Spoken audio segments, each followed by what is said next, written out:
Modern science जब प्रत्येक वस्तु, विचार और तत्व का आकलन करता है तो कहीं न कहीं ऐसा लगता है कि इस प्रक्रिया में धर्म के अनेक विश्वास और सिद्धांत धराशायी हो जाते हैं। लेकिन अब बात यह है कि हमारे ऋषि मुनियों ने ध्यान और मोक्ष की गहराई में जाकर जिस ब्रह्म, ब्रह्मांड और आत्मा के रहस्य को स्पष्ट रूप से जाना, विज्ञान में अब धीरे धीरे उसकी सहमति होती जा रही है। किसी न किसी रूप में विज्ञान इस बात को मानता है कि ब्रह्मांड में भौतिक निर्माण के अस्तित्व में आने से पहले अगर कुछ था तो सिर्फ एक ही साउंड थी, जिसे साउंड ऑफ द यूनिवर्स कहा गया। इसी साउंड को लेकर तपस्वी और ध्यानियों ने जब ध्यान की गहरी अवस्था में सुना कि कोई ऐसी ध्वनि है जो लगातार सुनाई देती रहती है, अब वो चाहे शरीर के भीतर हो या बाहर, हर कहीं यही साउंड कॉन्टिन्यूअस है। इसे सुनते रहने से मन और आत्मा शांति महसूस करती है।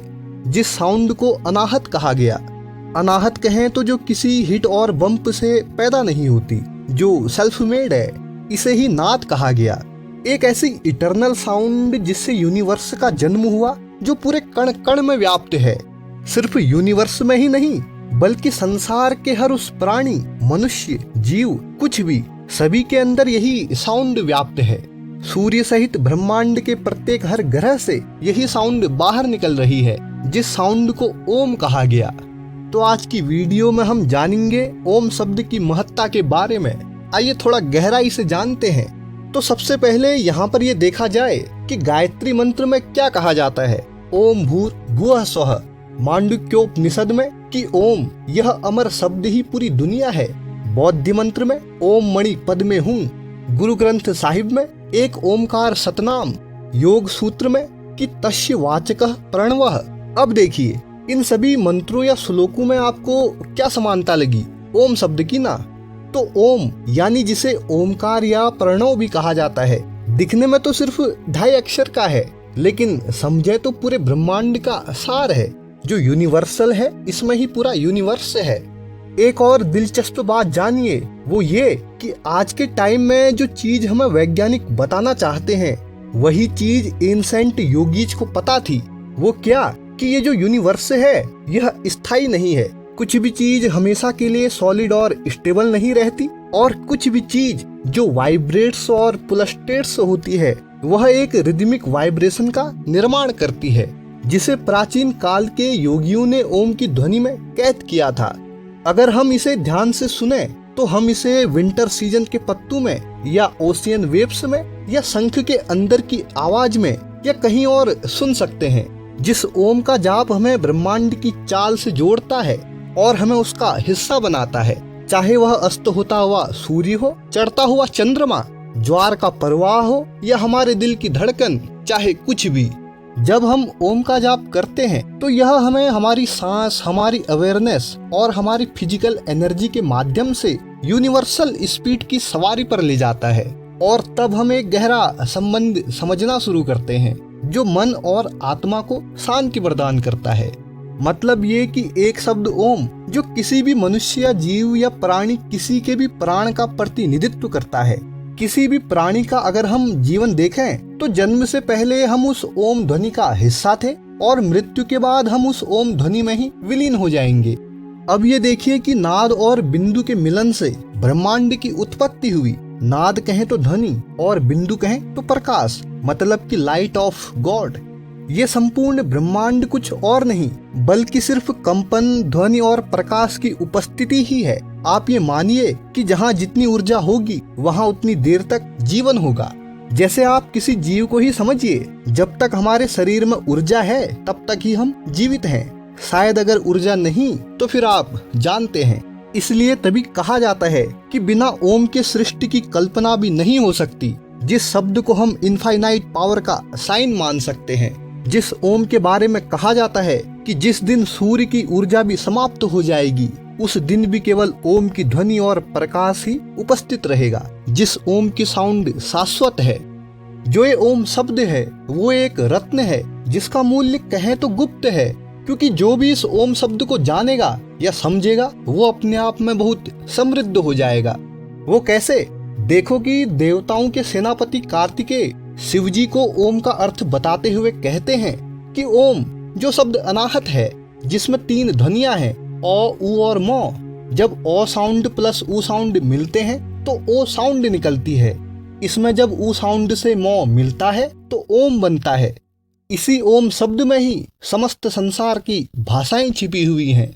मतलब कि किसी भी प्रकार की ध्वनि, भाषाएं, चाहे वह जितनी ही अलग क्यों ना हो, वे सभी इन 3 यानी ओम शब्द की सीमा के भीतर आती हैं। अब जैसे कि बोल सकने वाला व्यक्ति भी ओ, उ और मो साउंड का उच्चारण करता है, क्योंकि सबसे पहले जब मुंह खुलेगा तो ओ यानी आकार की ध्वनि निकलेगी। कुछ भी बोलने के बाद जब मुंह बंद होगा तो मो यानी मकार की ध्वनि निकलेगी। जब मुंह आधा खुला और बंद रहता है तब उ यानी आकार की ध्वनि निकलती है। इसलिए ओम क्या है? एक्सक्लूसिव ग्लोबल साउंड है।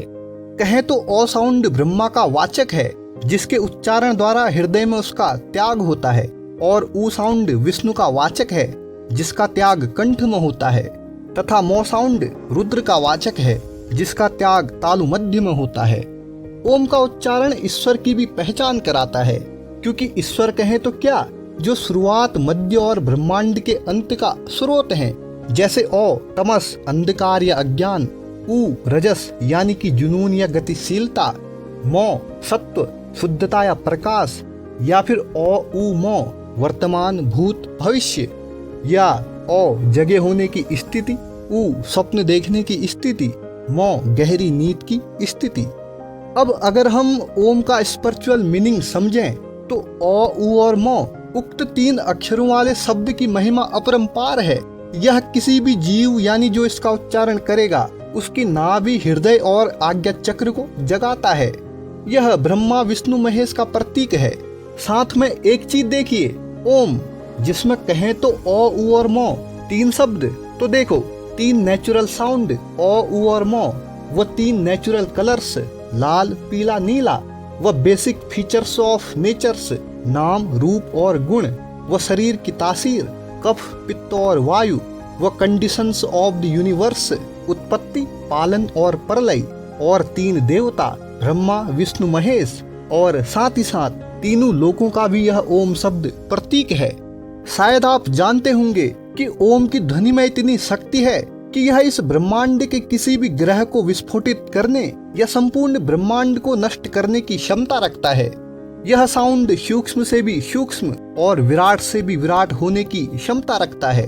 ओम ही एकमात्र ऐसा प्रणव मंत्र है जो आपको अनहद या मोक्ष की ओर ले जाता है। यह अनादि और अनंत तथा निर्वाण, केवल ज्ञान व मोक्ष की अवस्था का प्रतीक है। जब व्यक्ति निर्विचार और शून्य में चला जाता है तो तब यह ध्वनि ही उसे निरंतर सुनाई देती रहती है। अभी हमने पीछे बात करी प्रणव की।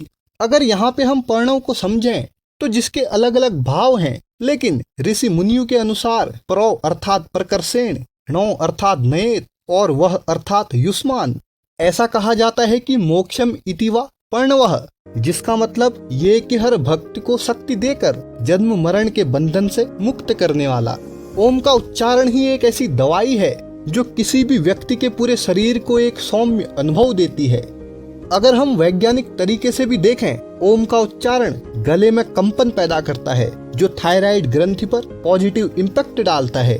अगर आपको घबराहट होती है तो ओम के उच्चारण से उत्तम कुछ भी नहीं है। यह बॉडी के विषैले तत्वों को दूर करता है। इसी ओम से ही सृष्टि की उत्पत्ति है, तो ओम के नाद में ही सृष्टि के अंत की क्षमता भी है, जिसकी ध्वनि ब्रह्मांड के किसी भी अन्य वस्तु, प्राणी, ग्रह आदि से प्रभावशाली है। तो आज के वीडियो में बस इतना ही। तो उम्मीद यही है कि आपको जानकारी अच्छी लगी हो। तो मिलते हैं आपसे अगली वीडियो में, तब तक के लिए धन्यवाद।